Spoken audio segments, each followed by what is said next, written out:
The story begins in the suburbs of New York, where the wind is howling aggressively against the home of Edward and Connie Sumner. Their young son, Charlie, is showing off a trick for Edward, where he puts his arm in his armpit. Edward praises his spectacular son, while Connie playfully struggles with the gross-out factor.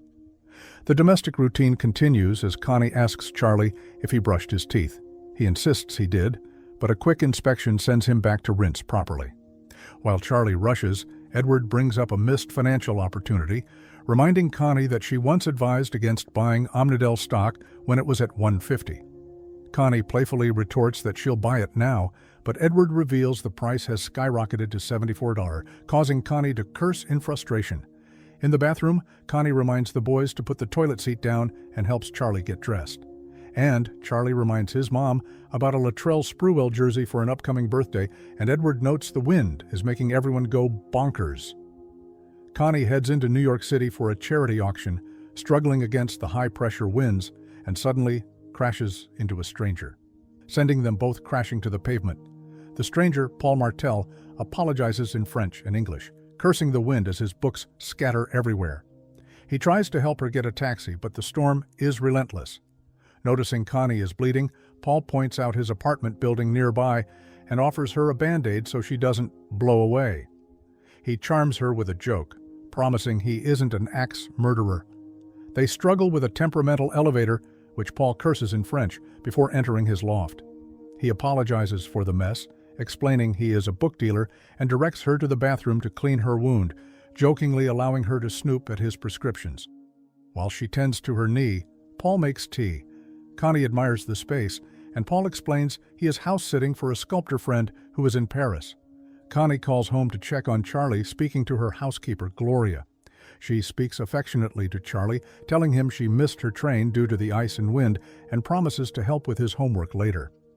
After the call, Paul introduces himself formally, revealing he is turning 28 soon.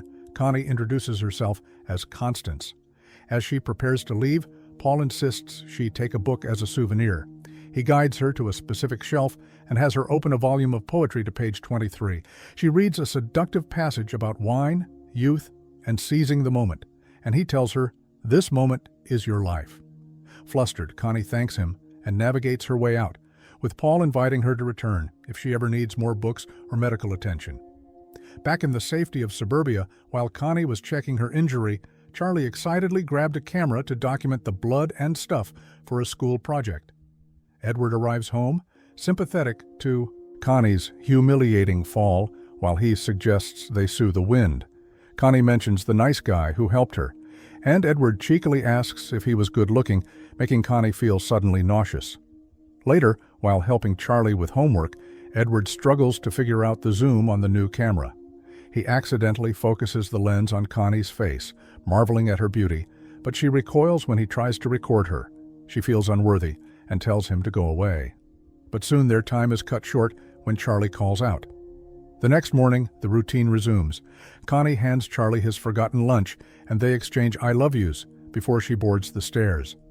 On the bookshelf, she finds Paul's number in the book that he gave her and calls him. She gets his answering machine initially, but he picks up, recognizing her as the woman from the windy day. Connie stammers, claiming she wants to send him a bottle of wine as a thank you and needs his address. Paul cuts through the pretense and simply says, "Come and see me." Connie hesitates, claiming she is at Grand Central, but eventually agrees to come over for coffee. At his apartment, Paul shows her a first edition of White Fang, bragging about the bargain price he paid. The tension rises as he asks in French if she wants to take off her coat. She complies nervously, stating she can't stay long due to errands. She notices a book in Braille, and Paul gently instructs her to close her eyes to experience it. He guides her hand, reciting a fake, humorous poem about a chicken to make her laugh, before she abruptly decides she'd better leave, warning herself not to fall again. Sometime later, Connie visits Edward's office. She buzzes his secretary, Lindsay, and surprises Edward, running into a fired employee, Bill Stone, on his way out. Edward dismisses Bill's request for a budget review, and Connie offers Bill a polite greeting before giving Edward a sweater she bought him. While Edward takes a call, ruthlessly dealing with a suspension problem and 200 unusable trucks, Connie watches him, seeing a man consumed by business. Edward switches gears to ask about her charity auction efforts, joking that if she gets a pledge out of Bob Gaylord, she deserves a medal. He asks what she thinks of the sweater, admitting that he liked it, but the pull of the city is too strong. Connie returns to Paul's apartment, bringing muffins this time. She asks what music he is listening to is, and he invites her for a dance. While they are dancing, she asks how many girlfriends he's had, and he claims only 2 with a mischievous grin. He compliments her eyes, telling her she should sleep with them open.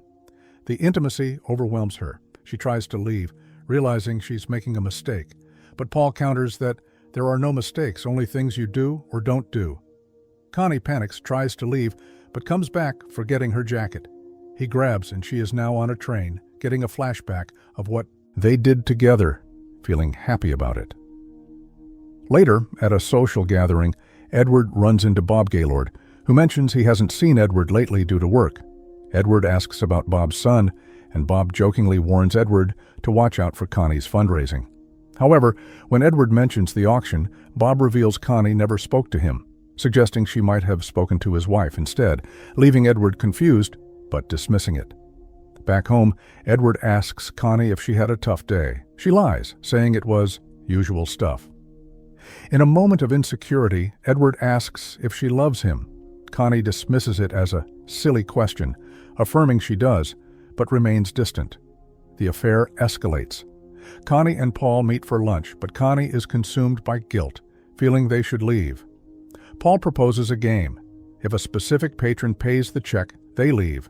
If the other pays, they stay, and he kisses her while the man watches them. Paul wins the bet, and despite Connie's protests afterwards in their home, Edward tries to make love to her, but she insists on leaving, complaining she is cold. The lies compound. Edward asks her to go out for lunch together, but she declines, citing errands.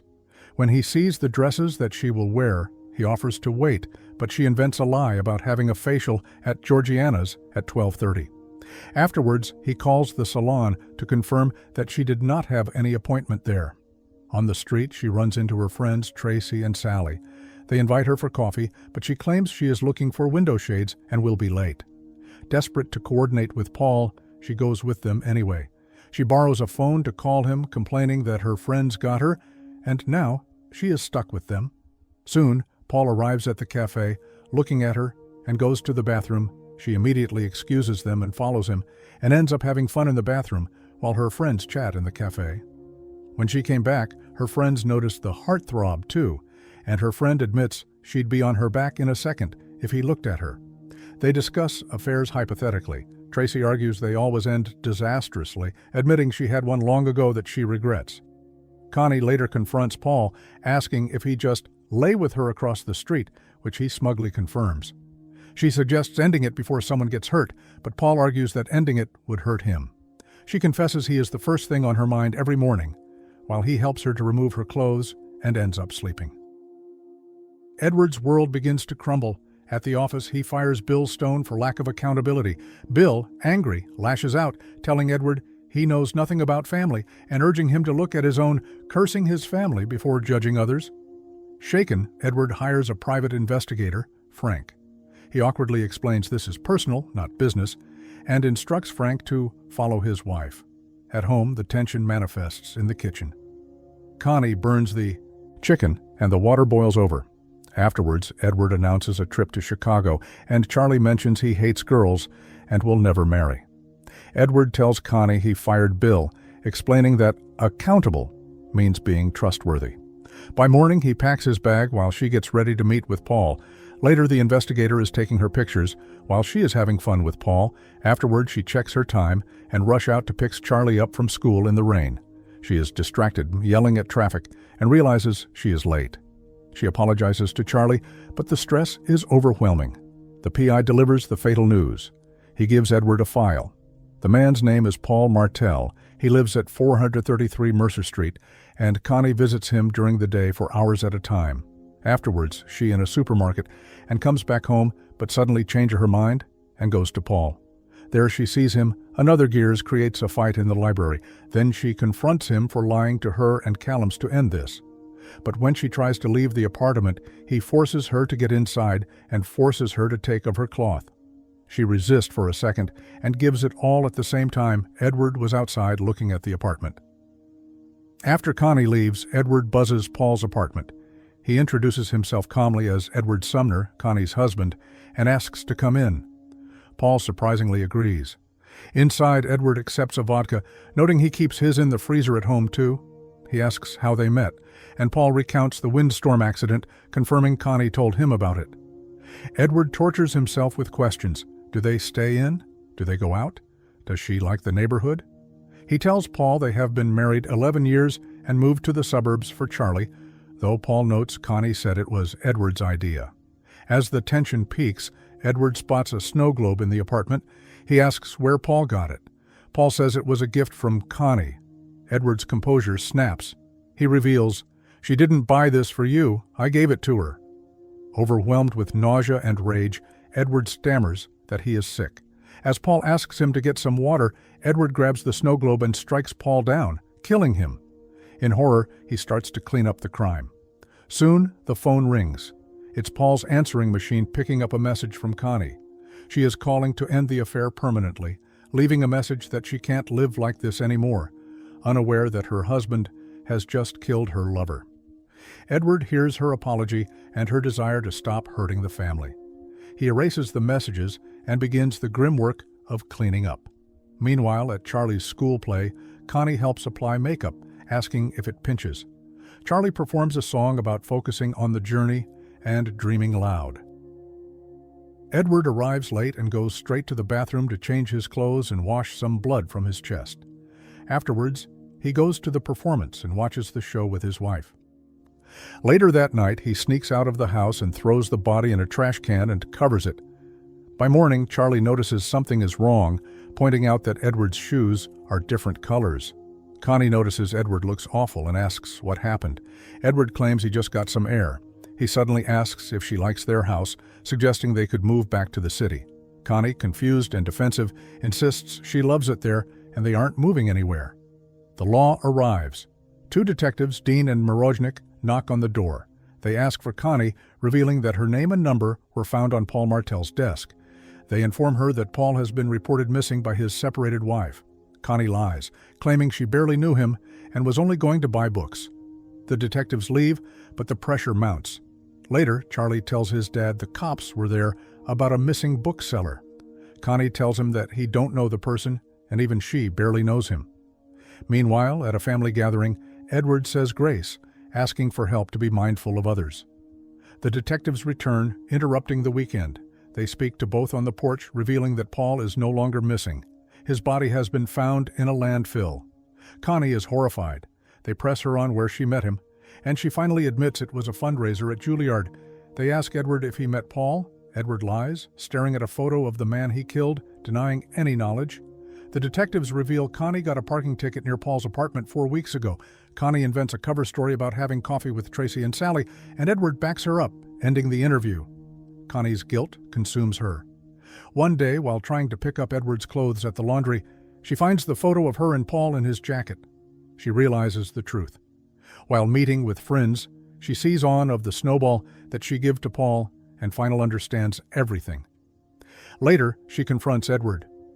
"Did you hurt him?" Edward stays silent. She pushes, "You did, didn't you?" The dam breaks. Edward explodes, not with a confession of murder, but of betrayal.